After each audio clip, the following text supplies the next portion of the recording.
Hey guys, Marshall from Going Gear, SHOT Show 2014.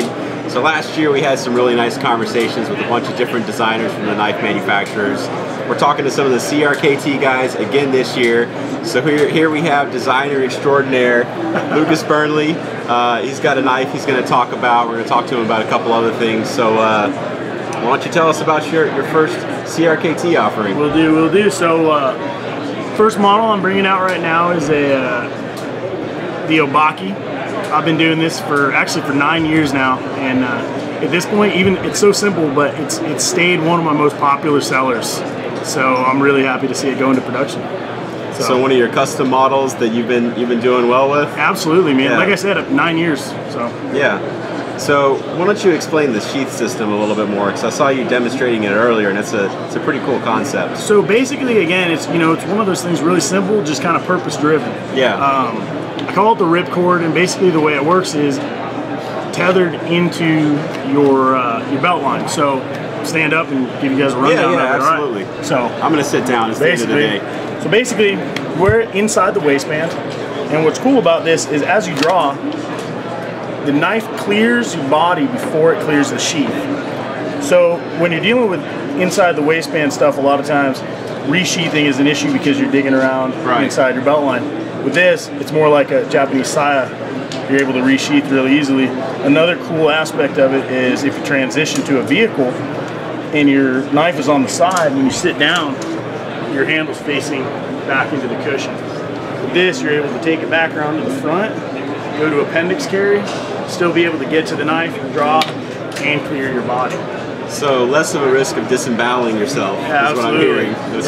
Just don't go too far and disembowel your passenger. Yeah, there you go. There you go. You want to do that to the bad guy, not yourself, right? Absolutely. Cool. Absolutely. All right. Yeah, I always hear the stories, especially with river guides. Like I've got a bunch of friends who have done, kayaking guides and raft guides and that kind of stuff. And seriously, probably every single one of them has the story about how they saw a guy, they got trapped in his cords, and they go to cut him out, and they slice open his bowels, And you're like, you want to avoid that kind of stuff. So yeah, definitely to be avoided. So it's nice to see designs that are like, you don't want to cut yourself, basically. Yeah, as much as we all like to pull our knives out, you got to put them back at some point. Right. So even just simple elements like that, it's the thought process that really counts. And the little skull bead, that little guy comes with it, right? Yeah, of course, included. So it's meant to just be kind of a tension adjustment? Exactly. So basically, as you adjust it to your belt, if you want a lot of range of motion, you can slide it around really easily. Pull this out. Slide it around really easily. If you like carrying in the same spot all the time, you're able to kind of just cinch it down, and it doesn't move as much.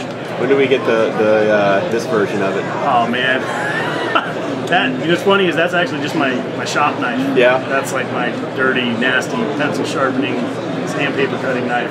It's funny, you're one of the first custom makers I've ever seen that actually carries something that he made. Yeah. I talk to these guys and they're like, they pull out their like $20 Walmart knives. I'm like, what? What is that? So how did you get the original inspiration for this? Like, where are your design ideas coming from? So one of this knife specifically, I actually designed it for myself. Okay. Because the way that I've trained and the way that I've looked at knives is it's the knife that you have on you that counts. Right. And really we use our knives more for utility than anything else. But absolutely. Again, it's the application of the tool and the way that it's carried. It's the full system. Right. Okay? So I've always liked Japanese design, and really what they've made over the years works.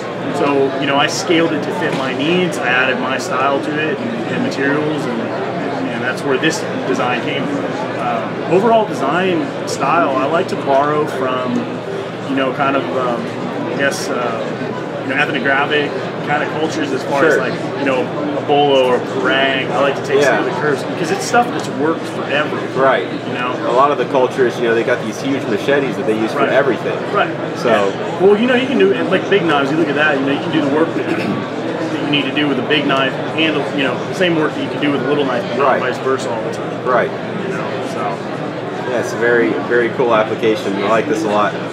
So we're going to see these coming out pretty soon? So these are actually out now. Really? Yeah, they're already shipping? They're already shipping. So people can get them right now? Yeah, from what I understand, the first run actually came and went, and they're on to the second. So cool. Hopefully it does really well. All right. Well, we appreciate your time, man. Thanks for talking to us. Man. Anytime.